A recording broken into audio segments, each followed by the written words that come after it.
Assalamualaikum warahmatullahi wabarakatuh. Alhamdulillah, assalatu wassalamu ala rasulillah, amma ba'd. Kaum muslimin yang dirahmati Allah subhanahu wa ta'ala, masih membahas seputar perayaan Maulid Nabi kaum muslimin. Dan kita kembali sampaikan sebagaimana banyak pula penyampaian ini keluar dari para pelaku Maulid sendiri, bahwasanya amalan Maulid Nabi ini tidak berasal dari Nabi Muhammad SAW, tidak berasal dari para sahabat radhiyallahu anhum, tidak berasal dari para tabi'in, atba'ut tabi'in, para ulama ahli hadis seperti Imam Muslim, Imam Bukhari dan lain-lain, tidak juga dari para imam madhab, terutama madhab yang 4. Bahkan amalan ini asalnya yang membuat pertama kali perayaannya adalah orang-orang Syiah. Dan karena memang amalan tersebut tidak dibangun di atas dalil Al-Quran dan Sunnah, tidak juga ijma dan qiyas, makanya mereka bingung untuk menetapkan mana sebenarnya dalil yang pas untuk mendukung amaliyah ini, untuk membenarkan amaliyah ini. Mereka ambil ayat ini, ayat itu, hadis ini, hadis itu, kemudian mereka cocok-cocokkan. Mereka paksa maknanya sebagai pembenaran amaliyah perayaan Maulid Nabi tersebut. Padahal jelas Nabi Muhammad SAW, para sahabat, dan generasi terbaik setelah mereka ini tidak ada yang merayakan Maulid Nabi. Tapi mereka sebut ada dalilnya. Ini kan namanya pemaksaan. Dalil dari mana? Dan ketika dalil yang mereka kemukakan semuanya tidak cukup menjadi hujah, tidak bisa menjadi hujah untuk membenarkan amaliyah tersebut, mereka mulai memutar-mutar kata dan logika. Dan justru kalau mereka ini memakai logika, akan lebih mudah lagi dibantah. Karena logika manusia itu sangat lemah kaum muslimin. Alangkah mudahnya meruntuhkan hujah amaliyah yang dibangun di atas logika. Karena logika itu asalnya dari hawa nafsu, dari ro'yu. Dan ro'yu tidak akan bisa menyamai wahyu. Dan ada seorang habib yang di dalam videonya mereka-reka logika, mencari akal supaya perayaan Maulid ini terlihat masuk akal, terlihat sesuatu yang baik yang harus diamalkan. Padahal kalau dibantah logikanya ini sangat memalukan sekali kaum muslimin. Coba kita simak videonya. Al-Maulid. Apa sih Maulid? Maulid tuh yang diadakan sekarang, merayakan Maulid Nabi. Makna merayakan Maulid Nabi mengungkapkan kegembiraan dengan kelahiran Rasulullah Sallallahu Alaihi Wasallam. Nabi lahir, dia girang. Wajar kayaknya. Apa yang harus dipermasalahkan? Yang permasalahkan ini pasti nggak beres otaknya dia. Dia sekarang kalau anaknya lahir, dia boleh girang. Begitu. Lahir cucu, dia girang. Piara kambing, kambingnya lahiran, dia girang. Nggak apa-apa, nggak ada yang ngejerit bid'ah. Tapi giliran kita gembira dengan kelahiran Nabi, nggak boleh, itu bid'ah. Ini orang nggak punya otak yang kayak begini.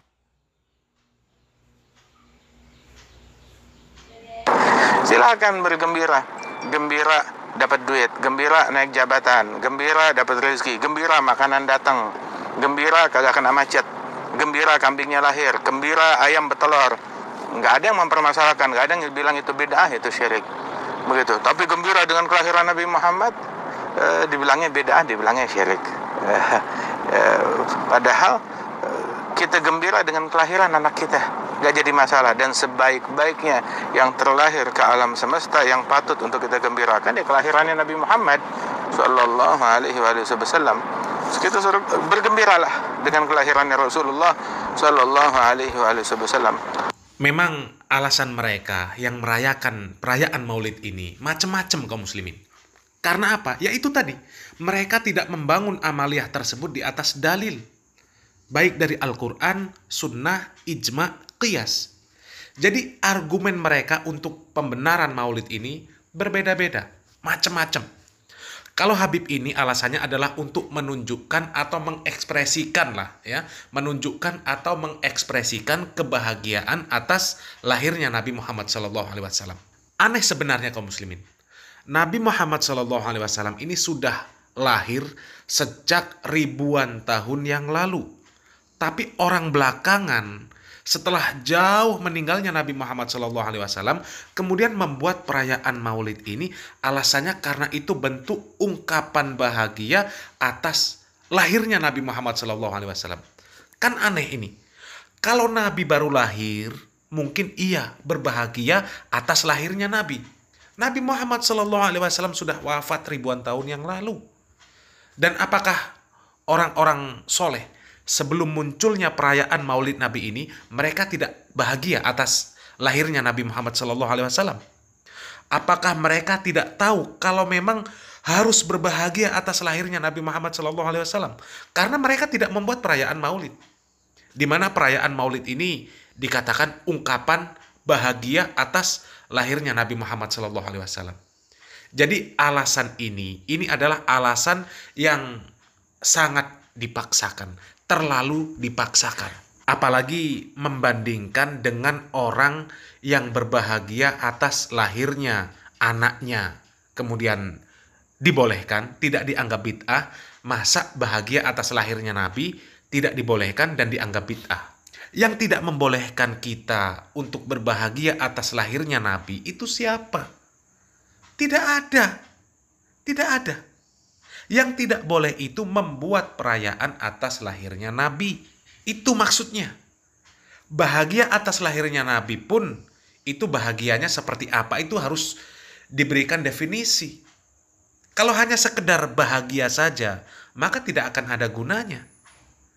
Bahagia atas lahirnya Nabi Muhammad SAW itu karena Nabi Muhammad SAW membawa risalah dari langit, membawa agama Islam. Dengan agama Islam tersebut kita bisa tahu apa hakikat tujuan Allah Subhanahu wa taala menciptakan alam semesta ini dan semua isinya. Kemudian harus bagaimana kita ini? Harus mengikuti risalah yang dibawa oleh Nabi Muhammad SAW. Mengikuti Nabi Muhammad SAW. Jangan menyelisihi. Nabi ke kiri, kita ke kiri. Nabi ke kanan, kita ke kanan. Nabi lurus, kita lurus. Jangan kita membuat jalan sendiri, kemudian kita katakan apa salahnya. Ini kan jalan yang baik, baik menurut kita. Padahal Nabi Muhammad SAW tidak pernah memberikan penjelasan tentang adanya jalan tersebut. Itu namanya menyelisihi kaum muslimin. Padahal Allah Subhanahu wa taala sudah mengatakan di dalam surat At-Taubah ayat 100, "Was-sabiqunal awwalun minal muhajirin wal ansor walladzina taba'uhum bi ihsan." Al-ayah. Orang-orang yang terdahulu lagi yang pertama-tama masuk Islam dari golongan muhajirin dan ansor, dan orang-orang yang mengikuti mereka dengan baik. Mengikuti mereka dengan baik kaum muslimin. Namanya mengikuti itu kalau kita di belakang mereka. Mereka ke kiri, kita ke kiri. Mereka ke kanan, kita ke kanan. Mereka berhenti, kita berhenti. Mereka jalan, kita jalan. Tapi kalau mereka ke kanan, kemudian kita lurus, namanya itu tidak mengikuti. Itu namanya menyelisihi. Sementara Allah Subhanahu wa taala mengancam orang-orang yang menyelisihi Rasulullah SAW dan para sahabatnya. Sesudah jelas jalan mereka, jalan Nabi dan para sahabat, kemudian mereka tidak mengikuti jalan Nabi dan para sahabat. Allah mengancam orang-orang yang seperti ini. Di dalam surat An-Nisa ayat 115, Allah Subhanahu wa taala mengatakan, "Wa may yushaqiqir rasul mim ba'di ma tabayyana lahul huda wa yattabi' ghaira sabilil mu'minin nuwallihi ma tawalla wa nuslihi jahannam wa sa'at masira." Dan barang siapa yang menentang Rasul sesudah jelas kebenaran baginya dan mengikuti jalan yang bukan jalan orang-orang mukmin. Orang-orang mukmin di sini kaum muslimin adalah para sahabat. Karena ayat ini turun di tengah-tengah para sahabat dan kaum muslimin pada saat itu adalah para sahabat Nabi Muhammad SAW. Kemudian Allah Subhanahu wa taala katakan, kami biarkan dia leluasa terhadap kesesatan yang telah dikuasainya itu, dan kami masukkan dia ke dalam jahanam, dan jahanam itu adalah seburuk-buruk tempat kembali.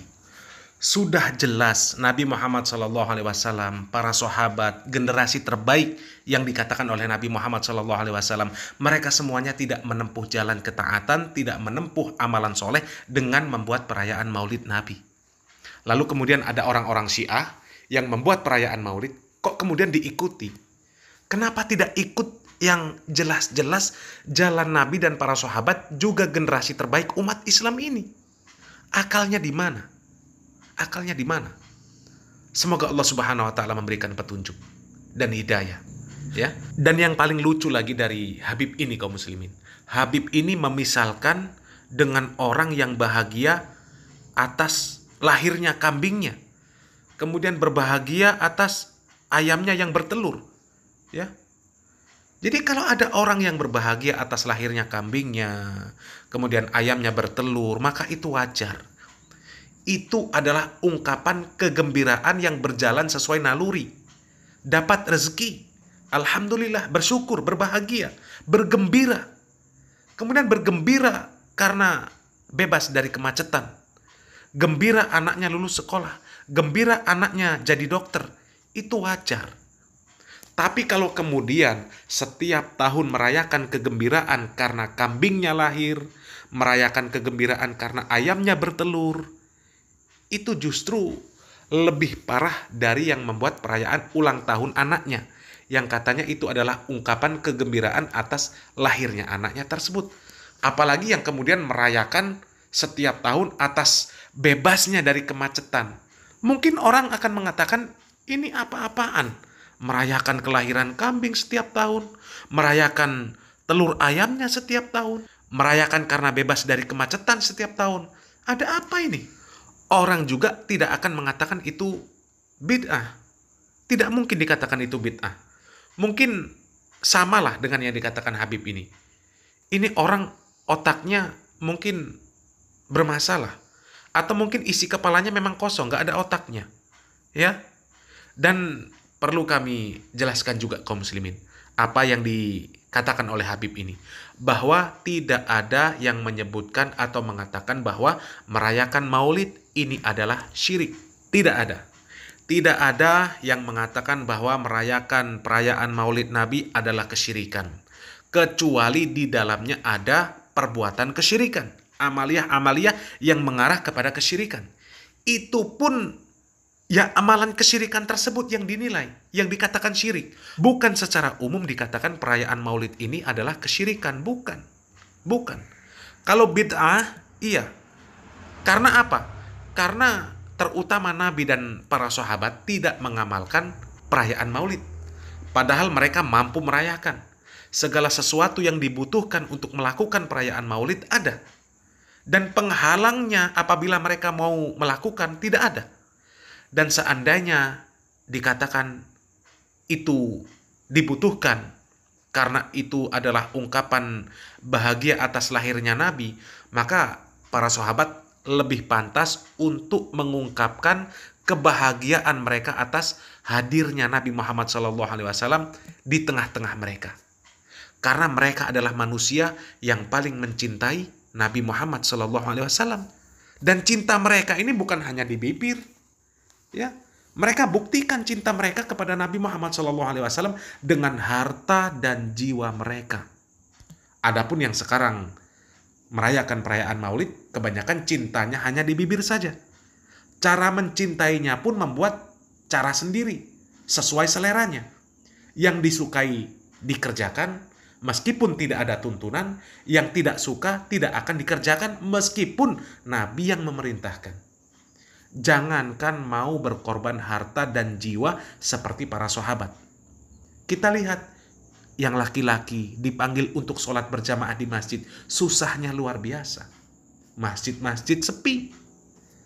Ya, begitu juga yang perempuan, menutup aurat juga seperti itu. Susahnya luar biasa.